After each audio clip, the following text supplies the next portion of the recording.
Welcome to Red Clay on Wall Street. We're looking forward to today's episode here. Introductions that we have is that with us today is Ryan Queen. Ryan is the principal at Trickham Middle School in Lilburn. This is part of the Gwinnett County Public School System. And he has spent his career in education, and he has recently announced that he's going to be retiring at the end of the school year. He's married, his wife is Kim, and she's also a career educator, currently the vice principal at Parkview High School. He has 2 children. He has Blakely and Braylon. So welcome to the show. Thank you. Glad to be here, John. Looking forward to it. So we got a couple fun questions. I think everybody's going to enjoy this as well. So since you're a career educator and committed to the education of our children, let's start with your own education. So where'd you go to school, K through 12 and college? Sure. So I grew up in the Fayette County school system, attending elementary and junior high at the time. In high school, my dad moved around a little bit, so I spent 3 years in South Florida, Broward County schools. And then my senior year was in Hoover, Alabama, at what is now called Hoover High School. At the time, it was W.A. Berry High School. So my grade school was mainly in Fayette County, but a few years in South Florida, 1 year in Birmingham, and then returned to the Atlanta area for my undergrad. And completed my undergrad at Oglethorpe University here in Atlanta. I was one of the odd students because it's a small liberal arts school, and I majored in biology. There were, very few of us science and math majors in a liberal arts school, but it's an education that I would never give back. It was a wonderful time, a wonderful experience. And it was during that time frame that I sort of admitted to myself that teaching's where I want to be. Okay. Being a biology major, you often have aspirations of things like medical school or those type of things. But it hit me about halfway through that, no, I want to teach. That's what I want to do. And it was certainly a deciding point in my educational career. But from there on forth, it's been all about education. Did my master's degree in my first couple years of teaching at Georgia State. And a few years after that, continued my education for a specialist degree in administration through Lincoln Memorial. Okay.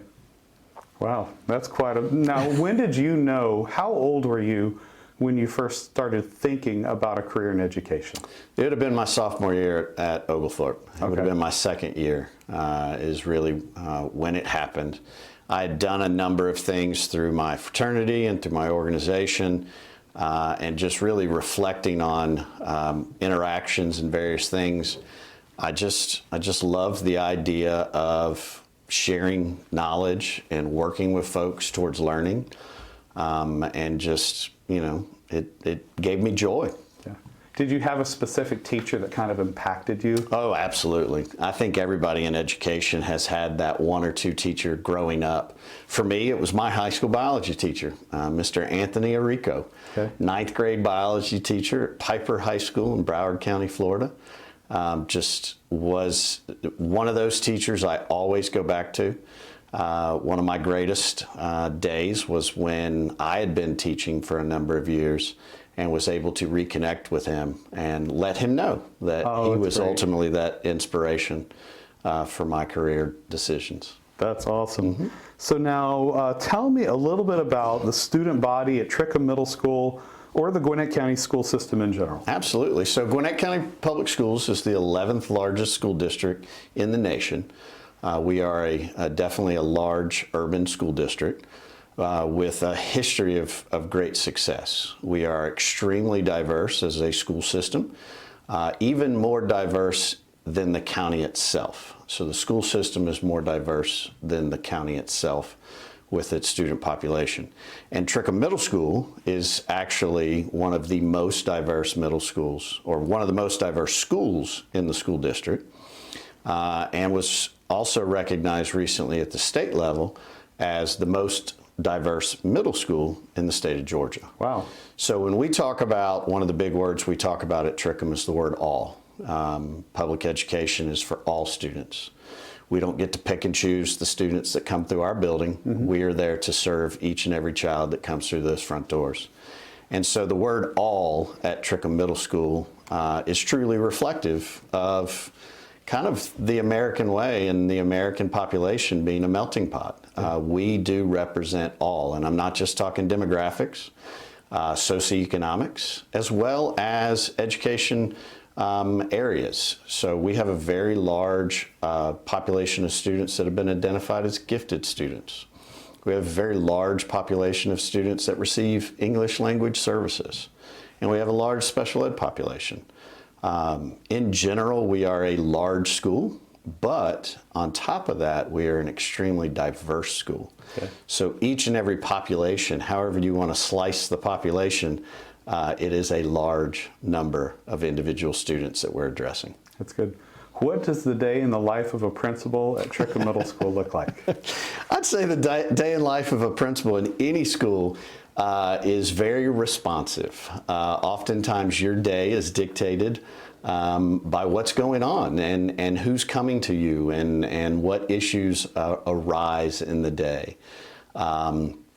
Situational leadership is a word that was shared with me by a mentor of mine as I was looking to get into the principalship.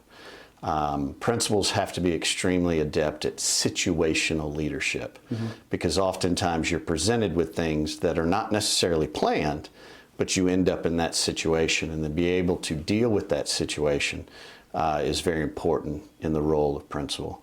Nevertheless, parallel to that and always ongoing with those daily situational items is the long-term goals of the school. You know, what is it that you're trying to accomplish as a school? What is it that you're trying to work with your teachers to accomplish to benefit students? So it is a simultaneous long-term goals that break down to daily actions as well as situational things that arise that must be addressed. Okay. So it's every day's different. Let's just say that.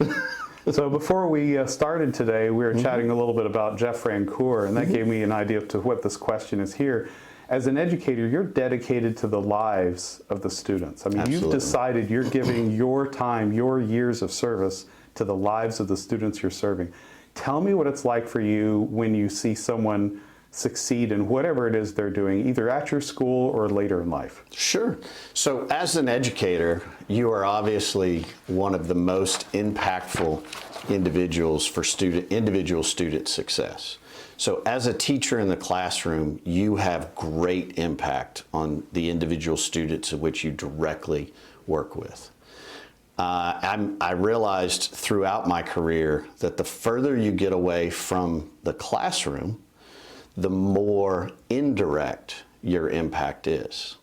So as a principal, removed from the classroom, I'm ultimately responsible for the academic success of all 2,200 students at Trickham Middle School.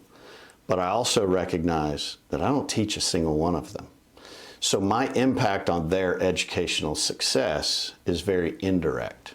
And so it's about building that structure of a work environment that is built around trust, built around a singular mission and a mindset of individuals, and influencing the people around you that are actually responsible for doing the work. And so from that leadership lens, you are ultimately responsible for the outcome of every student, but the way in which you accomplish that is through the people around you. So it is an outcome-based environment of student outcome, but it's an environment that is one that is built upon the people in which you do it with every day. And you know, I've recognized the most effective leaders are those that are working side by side, those people that are doing the work, as opposed to someone that is maybe authoritative in their direction.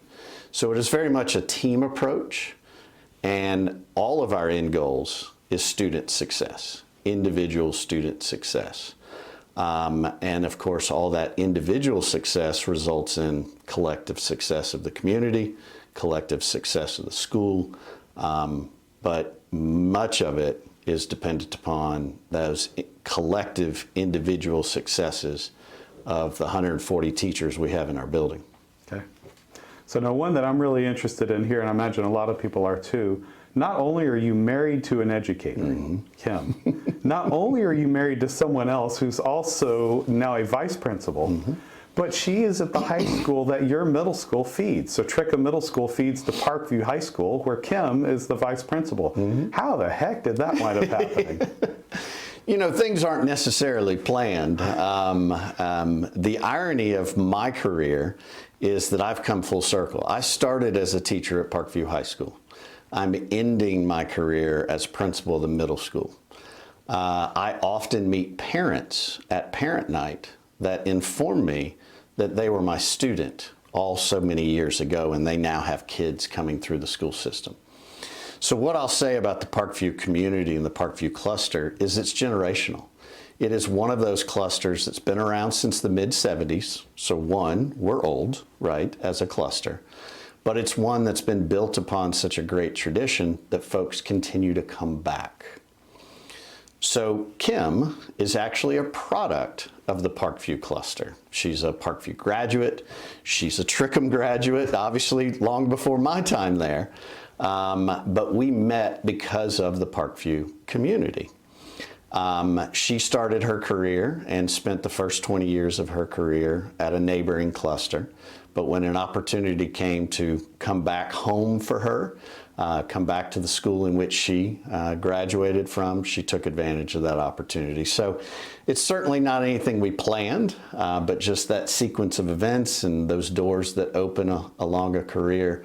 It's something that she couldn't pass up. The funny thing that she tells me is when my students at the middle school go on to the high school, it sometimes takes them a moment to recognize that Miss Queen is connected to Mr. Queen from Trickham. And once they do, they're like, oh my God, are you related to Mr. Queen? That's awesome. So our two daughters here, Blakely and Braylon. Yes. So tell me a little bit about them. They are the light of our lives, absolutely. They are wonderful young ladies. You know, Kim and I have what I believe we have raised very mature, very independent, wonderful young ladies. Blakely is in her first year of a master's program at University of Georgia, Master's in Public Health, after completing her undergrad in public health at Georgia College and State University in Milledgeville. She is doing work with a nonprofit organization as a part-time work. It's something she also did as an internship in her public health undergrad. And I say that Blakely has the aspirations of saving the world through public health, and just a good-hearted, good person. Very proud of her accomplishments and can't wait to see what she does in a career when she's done with her master's.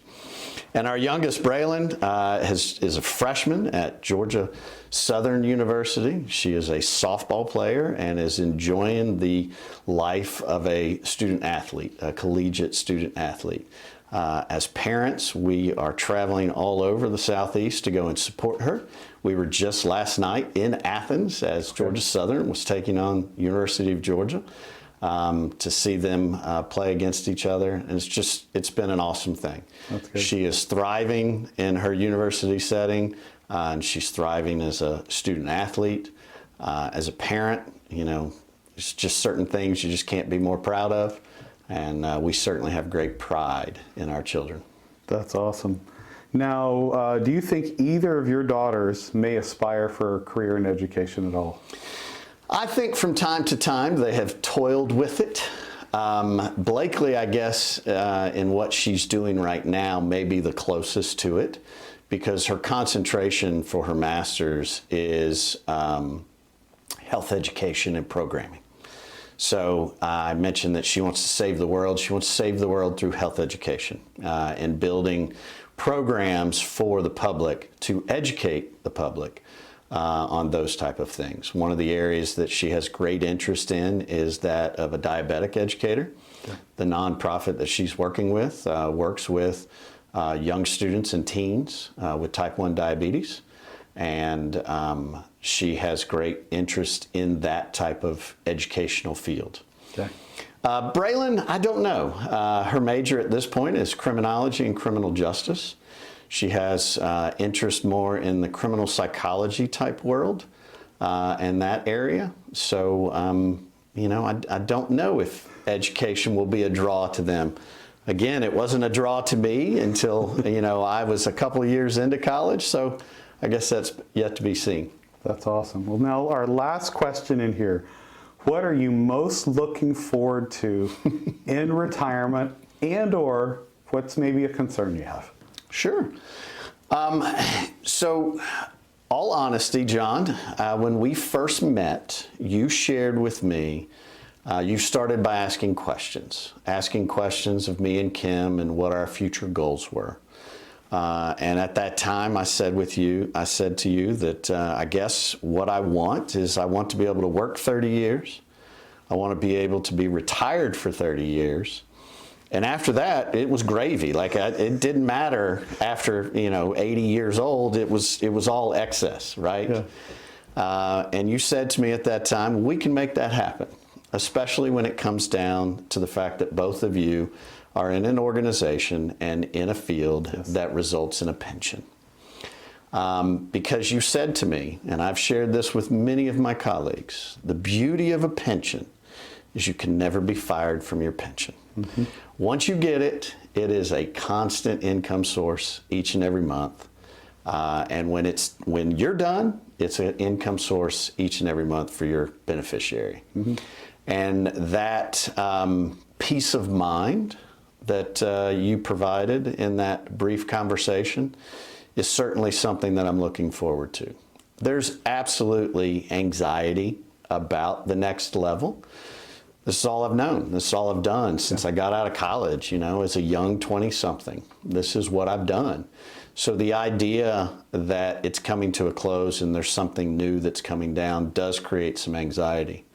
At the same time, I'm banking on that peace of mind in knowing that that pension's going to keep coming in, and regardless of what the next chapter looks like. Will I do something? Absolutely.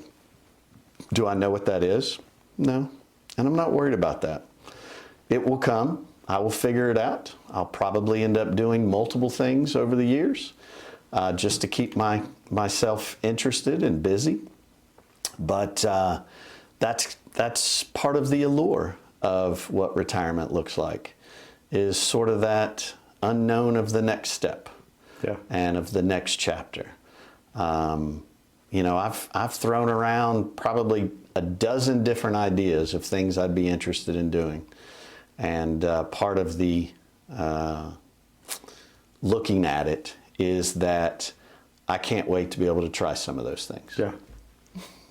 Well, Ryan, on behalf of Gwinnett County, thank you so much for being a career educator. Thank you for taking care of our children for all these years. And thank you for being on our show and for being a guest today. And y'all stay tuned and tune in next time here for Red Clay on Wall Street. Hopefully we'll have more good retirement stories like this one. God bless.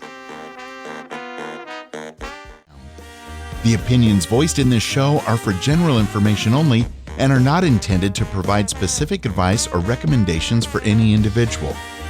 To determine which investments may be appropriate for you, consult your attorney, accountant, and financial advisor or tax advisor prior to investing. Securities and advisory services offered through LPL Financial. Member FINRA, SIPC.